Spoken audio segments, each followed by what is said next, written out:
Assalamualaikum warahmatullahi wabarakatuh. Bertemu lagi dengan saya Otong. Saya akan menceritakan kisah Nabi Muhammad SAW. Seperti diketahui, Nabi Muhammad merupakan tokoh penting dalam sejarah agama Islam. Bahkan dapat dikatakan, seluruh umat muslim pasti sudah mengenal sosok seorang nabi dengan segala kebaikan dan kerendahan hatinya ini. Beliau pun disebut sebagai utusan Allah Subhanahu wa Ta'ala yang menjadi tauladan seluruh umat muslim di dunia. Baik dari zaman kenabian hingga zaman modern saat ini. Nabi Muhammad SAW sendiri merupakan nabi paling akhir yang diutus Allah untuk menuntun umat di dunia. Di mana Allah Subhanahu wa Ta'ala menjadikan Nabi Muhammad sebagai nabi penutup dan tidak ada lagi nabi setelahnya yang menjadi utusan Allah. Hal inilah yang menyebabkan Nabi Muhammad mempunyai sebutan sebagai Khataman Nabiyyin, atau nabi paling akhir. Sebagai utusan Allah paling akhir, Nabi Muhammad menyempurnakan ajaran Allah yang telah disampaikan oleh nabi-nabi sebelumnya. Sebagai nabi terakhir, perjalanan Nabi Muhammad tidak lepas dari upaya menyeru seluruh umat manusia agar beribadah kepada Allah dan menunjukkan mereka jalan yang lurus dalam urusan dunia maupun akhirat. Sama seperti nabi-nabi sebelumnya, Nabi Muhammad pun mendapatkan wahyu yang luar biasa dari Allah Subhanahu wa Ta'ala. Namun kali ini, Allah memberikan wahyu berupa petunjuk bagi Nabi Muhammad untuk membaca kitab suci Al-Quran agar terang dalam menjalani kehidupan. Selain wahyu yang diberikan, kisah Nabi Muhammad yang lain juga tidak kalah menarik untuk disimak. Mulai dari kelahiran Nabi Muhammad sendiri hingga kisah meninggalnya utusan Allah yang mulia ini, berikut kami telah merangkum kisah Nabi Muhammad, perjalanan lahir hingga wafatnya seorang Nabi sekaligus Rasul utusan Allah. Kisah Nabi Muhammad pertama datang dari riwayat kelahiran Nabi Muhammad sendiri.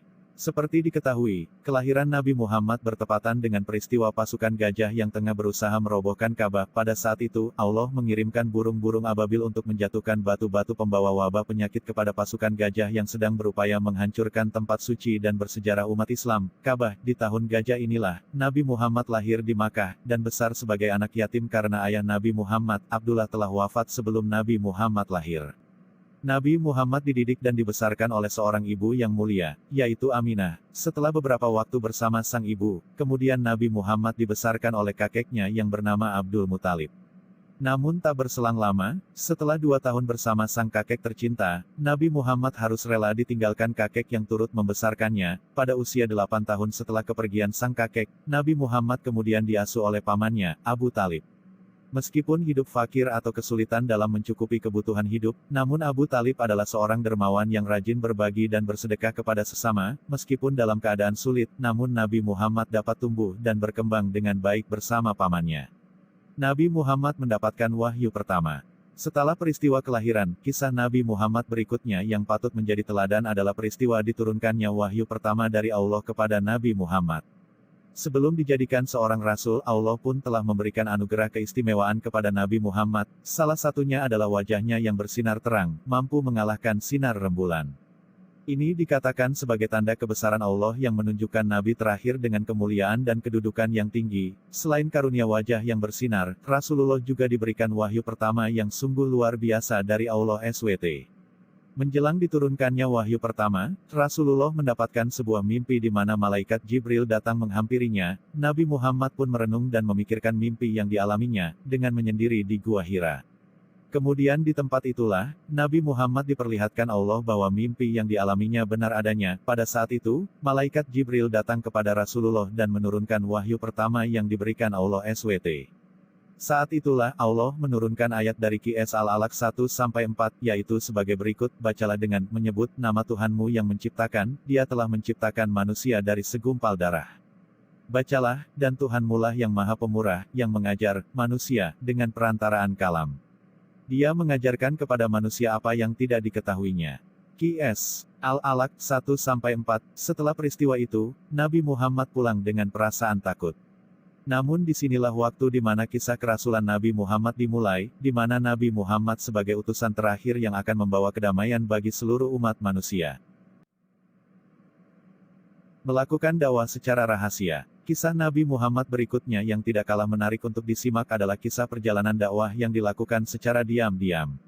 Setelah mendapatkan wahyu pertama, Nabi Muhammad kemudian mulai melakukan dakwah secara rahasia atau sembunyi-sembunyi. Khadijah, Abu Bakar Al-Siddiq dan Zaid bin Haritsah, Ummu Aiman, Ali bin Abu Talib, dan Bilal bin Rabah, merupakan orang-orang yang menjadi pengikut pertamanya.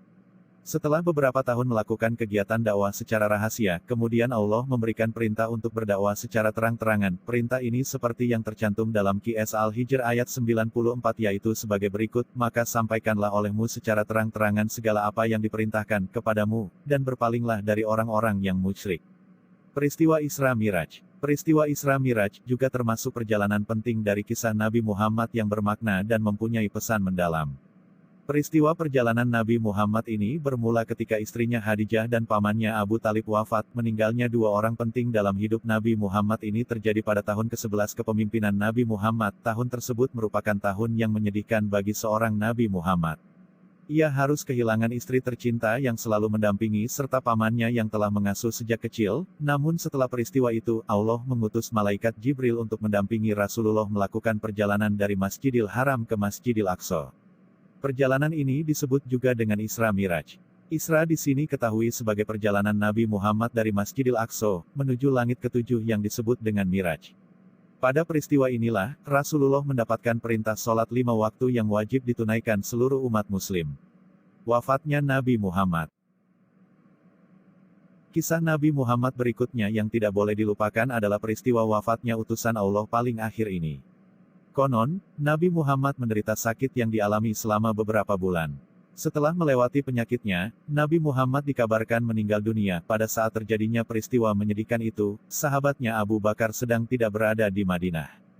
Kemudian setelah diberitahu, beliau segera datang ke rumah Aisyah dan mengucapkan pidato, yaitu sebagai berikut, ketahuilah, barang siapa yang menyembah Muhammad, maka sesungguhnya Muhammad kini telah mati, dan barang siapa menyembah Allah, maka sesungguhnya Allah tetap senantiasa hidup tidak akan pernah mati. Kemudian beliau pun mengucapkan firman Allah dalam Qs Az-Zumar ayat 30, sesungguhnya kamu akan mati dan sesungguhnya mereka akan mati pula. Pada saat itulah, seluruh umat muslim berduka dan harus merelakan suri tauladan yang tidak lelah mengajarkan kebaikan dalam menjalani kehidupan. Peristiwa ini akan selalu dikenang umat muslim sebagai peristiwa besar dan bersejarah dari perjalanan seorang yang memiliki segala sifat baik dan kemuliaan. Terima kasih telah menyaksikan video ini, semoga dapat bermanfaat. Wabillahi taufik wal hidayah. Wassalamualaikum warahmatullahi wabarakatuh.